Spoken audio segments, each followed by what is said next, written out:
Deməli, Instagram oturdu, durdu, yatdı, oyandı, başa düşdü ki, Çinlilərin CapCut-ı video editində onları üstələyir. Və nə etdilər? Instagram edit proqramı çıxartdılar. Bu proqramın CapCut-dan bir neçə fərqi var. Düzdür, CapCut səviyyəsində deyil. Çünki CapCut-ın içərisində bir süni intellekt aləti də var. Amma əgər siz qısa videolar və reelslər edirsinizsə, edit sizin köməyinizə gələcək. Deməli, edit proqramına daxil oluruq və burada 5 bölmə var.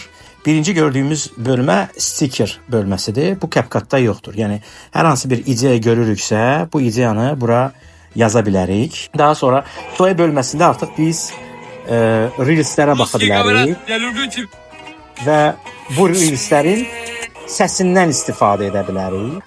Növbəti etapda proyektin yaradılması və proyektin editlənməsidir təbii ki. Burada artıq hər şey aydındır. Digər bölmə isə artıq bunun ikonundan görmək olar ki, video çəkmək üçündür. Daha sonra isə burada artıq biz öz statistikamızı görə bilərik ki, biz nə qədər adama çatmışıq, nə qədər artımımız olub, nə qədər like'ımız var və həmçinin uğurlu olan reelslərimizin bənzərini də yarada bilərik.